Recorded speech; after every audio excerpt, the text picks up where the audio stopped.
Hey folks, it's Dave Neal, stand-up comic, host of the Rush Hour podcast with an exclusive Candace Owens trial update covering the Candace Owens defamation suit filed by French President Emmanuel Macron and his wife Brigitte Macron. Well, now they've got a new lawyer involved who's going to be offering services to the U.S. attorneys that are suing Candace for an undisclosed amount of money, although most people believe it to be well into the $100 million range, maybe $250 million. Really.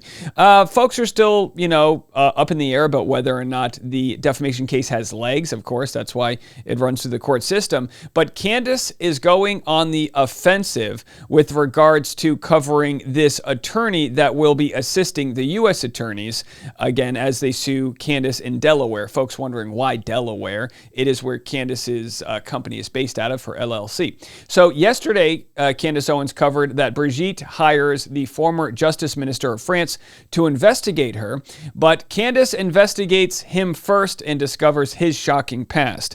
Now, what does that mean? Well, you can watch her video. I'm going to sum up 3 of her clips. I'm also going to read some of your comments and questions that you've left on my video. Thank you so much to the over 1,000 new subscribers we received overnight. Milgram on Twitter posted this about this new hired gun that Brigitte Macron has. Says here in France, he is nicknamed the Yeti of the courtroom, or sometimes Acatator, because he had a reputation for getting the worst scoundrels acquitted. He's known for having generally terrorized child victims of pedo in the Outreau trial, a true French judicial fiasco. So Candace goes into her video and describes several of the cases that this man, the former Justice Minister of France, several of the cases that he was a lawyer in. And I guess the question is, do you judge a lawyer for who they represent? They take an oath to vigorously defend their clients. You see people in the United States like Dershowitz, right? He's a lawyer who's argued in front of the Supreme Court. He's been a lawyer for Trump, for Epstein, and for a whole bunch of other people. Some do judge those lawyers who will represent scoundrels. Some do not. It's really up to whatever you think of a moral code lawyers should have. Xavier Poussard, who is the journalist that Candace Owens most cites in covering the Brigitte Macron quote-unquote scandal, said this. Xavier Poussard said this: Eric Dupond-Moretti, the Trogneux affair is a state matter. So we're finding out what the French media is believing to be behind the lawsuit to Candace Owens. Now, on its face, it's a defamation lawsuit. Brigitte Macron claims that she was born a woman and that Candace Owens is defaming her. That's going to be played out in court. I've heard from people say, Dave, how sick that you've said Brigitte Macron needs to submit blood samples. Well, Brigitte Macron doesn't need to do anything. She's the one suing Candace Owens, so she needs to prove that Candace Owens is not just lying, but that she is telling the truth, right? And in this specific case, to me, it appears she just needs to prove without a shadow of a doubt that she was born a woman and that Candace Owens knew that, which again, will not be easy to prove that Candace Owens knew that. But if she's able to prove I was born a woman, and here's the evidence I sent to Candace, not just a birth announcement, but actual, did you send Candace, blood samples or things like that? That's what you would have to prove. So Xavier Poussard goes on to dig into Eric Dupond-Moretti and says the former Minister of Justice, Eric Dupond-Moretti, revealed this morning that he is intervening in the legal actions initiated by Brigitte and Emmanuel Macron in the United States. In a typical conspiratorial rhetoric, there are no coincidences. Who benefits from the crime? The ogre of Outreau denounces a state matter orchestrated by the Le Pen family in connection with Russia, Xavier Poussard, and real Candace Owens, all through the intermediary of the Charter pilgrimage. All of this is obviously false, especially since anything excessive is insignificant. So the general claim that Eric Dupond-Moretti is making is that this is that Candace Owens is part of a conspiracy. So we have a conspiracy off. Candace Owens alleges that Brigitte Macron is part of not just a conspiracy to alter her identity from a man to Brigitte, stealing from her sister, possible incest, all these other things that Candace claims.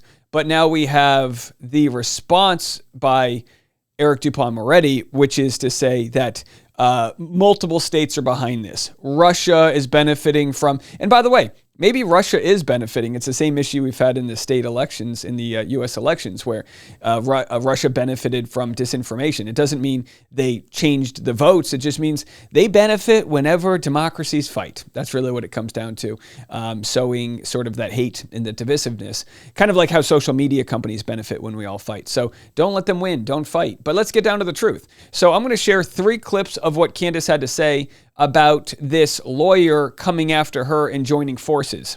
I had someone close to her, close to the office, a man named Eric Dupond-Moretti, speak on her behalf about this case. He has declared this to be a state issue, right? This could potentially bring the French Republic to its knees, and that is what he is communicating in this interview. He's sitting down with the journalist, and it's like, why would you sue this podcast in the United States? Well, just so you know, he's about to clarify, this is a state issue. Which, by the way, I mean, can you imagine how crazy this is getting? Are they going to take the Statue of Liberty back? Like, what is going on here? Comes up with this utterly demented logic as to why it's a state issue. I'm not going to read his entire back and forth. You can find it on Xavier Poussard's X, but I'll read you a portion of it because it's quite funny, actually. This is his theory. He's sitting down with Sophie Nomeyer, and she says to him, "You make the connection with Candace Owens, who herself is known for being a far-right blogger." Eric responds, "The reality is that the man named Poussard will export his rumors across the Atlantic, and it's Candace Owens who will gather them. And not only will she gather them, but with unimaginable firepower, she will spread them." And again, here's the deal, right? Well, there's a defamation lawsuit. So, so many folks in the comment section, God bless you guys, I check it out, say, "Dave, you don't understand. You're a 4th grade reading level. You're not digging too deep into it." I'm of the place where I'm sitting in the back seat in the carpool lane, right? This is going to run through the court system. It doesn't matter what I think. We're going to dig through the 200-plus page lawsuit that Brigitte Macron filed, and Candace is going to have the chance to rigorously defend herself in court. If I had to guess right now, Candace Owens is going to win this defamation suit. That's what I would have to guess right now. Defamation is very hard to prove. Like I said before, Brigitte is going to have to, but there are 21 different counts. And by the way, Candace Owens has said a lot of things. We're going to get into that. So Dupond-Moretti said, "We have the names of those who spread the rumors. The next question is, who benefits from this?" The Russians, by the way, have also amplified these rumors. The American investigation points again to the French far right, which has long had ties to Russia. And again, I think, without, my general hunch is that this is all dog shit. This is just dog shit. That while other countries might benefit from this story because it looks bad on the French president, it brings back their age gap, the grooming, and it really allows for the conspiracy to gain traction into all of the other real depraved aspects of what is being accused here, right? And of course Russia benefits from it. Of course the far right would benefit from it, but it doesn't mean that it's of their doing. Like, they didn't force Brigitte to fall in love with Emmanuel Macron when he was in school, and the age gap and all of the other things to happen, right? They're just maybe benefiting from the chaos that we're seeing play out right here. So I wanted to share just, again, 2 more quick clips of what Candace had to say. But again, you can go check out the whole thing. Honestly, it gets so dark as Candace describes Eric Dupond-Moretti and the clients that he has worked for, that I don't even want to play it here. But again, it's up to you to wonder if you want to judge a lawyer for who they've represented. My thought is, to an extent. Yeah, to an extent. Like, it's one thing, like, it's, there are cases that are toss-ups, and then there's just despicable people that you shouldn't want to defend. But again, I don't really know the moral barometer in France for like the temperature of what they think is just when it comes to which cases lawyers decide to represent. Does that make sense? 2019, when I met her at that event, but he's connecting the dots that Russia is somehow involved in funding the end of the French Republic through the Catholic Charter pilgrimage because they want to collapse Emmanuel Macron and install Marine Le Pen, and they want to end the Republic. Yeah, it's totally demented, okay? Yes, it is totally demented, as a lot of conspiracy theories are. Now, this is because Candace has met Le Pen, or they had, been at the same events. So there's, this is the problem with conspiracy theories, right?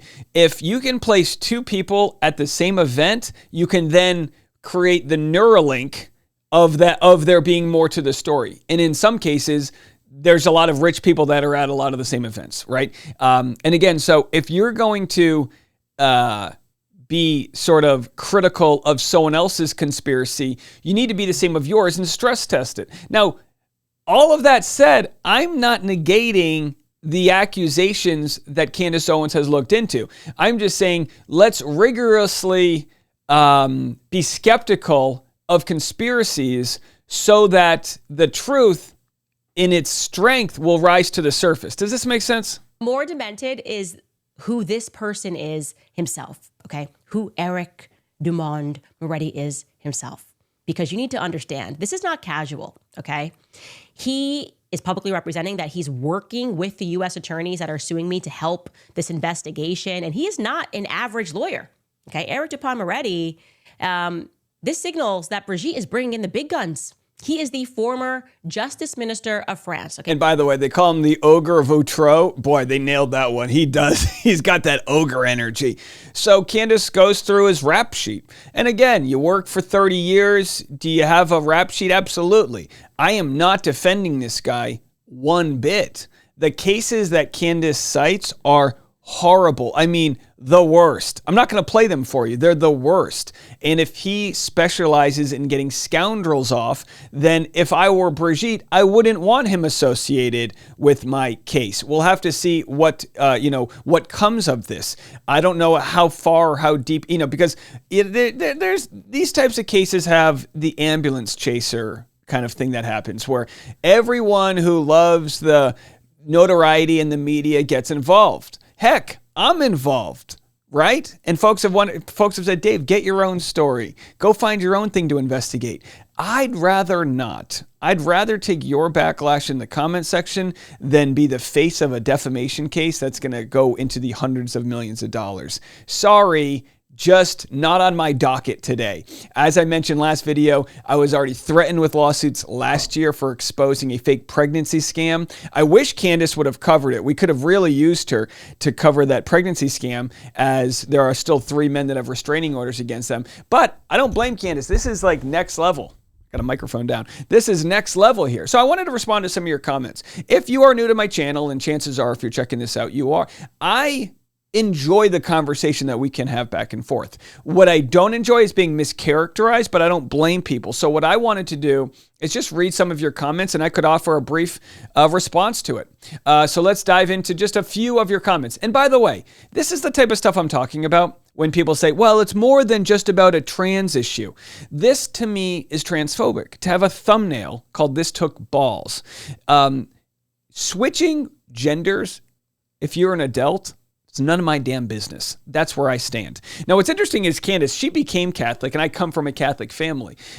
I could care less what somebody decides to do with their body. And you might say, Dave, but there's so much more to the story. I understand. But when you lead with the trans issue, it's trans baiting, and it's monetizing off of a very complicated issue, which is gender dysmorphia, which, science doesn't know where it comes from. People, and I'm not saying Brigitte was this, but it's for the people that either struggle with this identity or just the mainstream coverage, how we discuss it. It's difficult to discuss gender dysmorphia. It's difficult to discuss transgenderism because you want to make sure you are kind to those who struggle with their own identity. And that's where I stand. And if anyone has a problem with that, we're just not on the same page, and that's okay. I'm okay if we're not on the same page, but you need to understand, in my living room, I have to center the conversation, almost like moderate it. Got my gavel right here. I have to moderate it in a way that is acceptable to the reality I live in, my boundaries. And I think more people get that than not because of the surge of subscribers we've received that say, okay, a lot of people enjoy Candace for her brazen point of view. They enjoy her for her truth-telling. She's a fantastic orator. I would love to know more about her business model. How much of is her reading off of a script? I think she's mainly teleprompter because, boy, is she good. She's really good at it. And And in her business model is impressive, right? With that said, what I personally don't enjoy is the use of culture war issues to continue to divide people. And this is like the mega one, This is a mega international, because you're taking the issue of, the trans issue, which, by the way, folks all the time, have the debate about trans and sports, have those debates, right? Come at it with love, come at it with tolerance and grace on either side of the issue. I have no problem with that. But like I said, if this is a consensual thing, and if it's about something bigger than just a trans issue, then why the man of the year? Then why this took ball? Then like low-hanging fruit, if you ask me. So here's a comment I got. Dave, this is what I said. How come the trans issue is the center point? Someone responded, it isn't the center point. It is the tip of the iceberg that leads to something more sinister and widespread that exposes the global cabal that has been running the world the last few centuries, with common threads of pedo and incest that lead through France, Ukraine, Israel, the Frankists, the Zionists, the central banks, the wars, and the highest echelons in governments needed to maintain that power. It's all connected. Okay.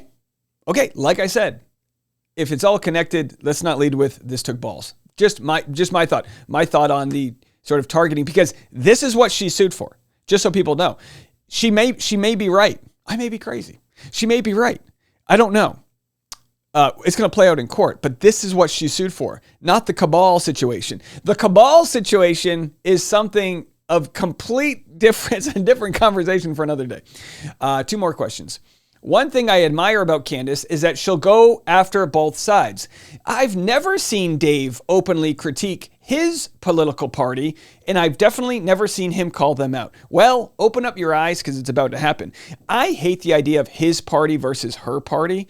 I hate that idea because the Democratic Party, which this person's assuming I'm a part of, is so toxic, and it's got so many different layers to it. I am a progressive. You might refer to that as a populist. I believe in healthcare for all. I believe in taxing the ultra wealthy at a marginally higher amount so that the lower level, those that need food stamps, those that might need some help getting back on their feet, or drug rehab programs, or, school lunches, those people don't starve, and we can give them the chance to thrive. I believe our country would be better with a stronger middle class. I believe home prices are too high, and we need to take private equity out of buying homes so we can live the American dream. I believe credit card companies are too predatory and student loans are too expensive. And I believe all of these things that I think most people believe in.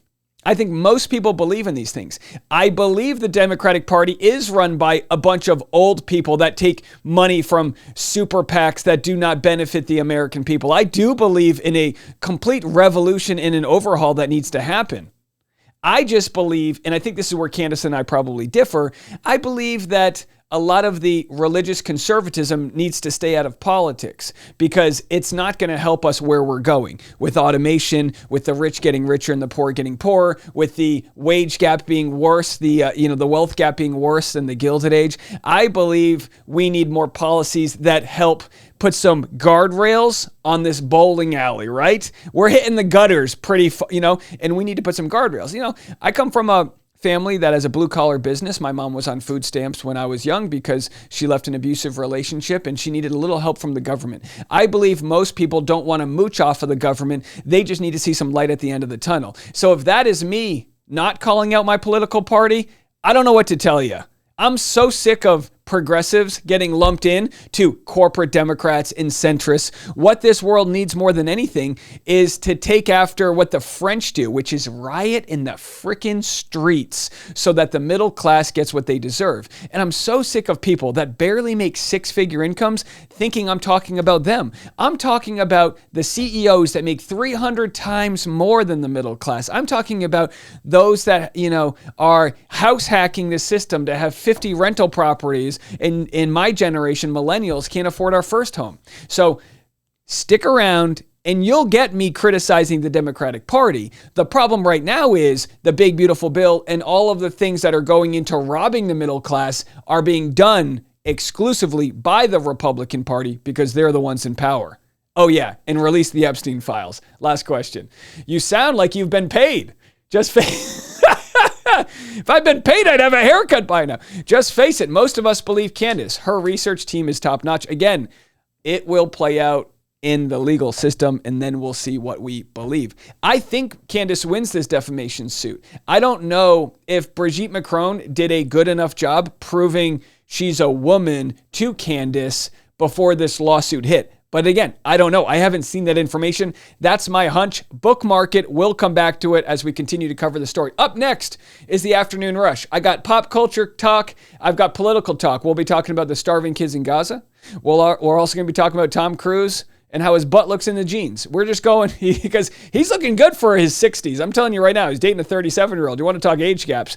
Tom Cruise got one. All right, those stories and more, it's all coming up right next on The Rush.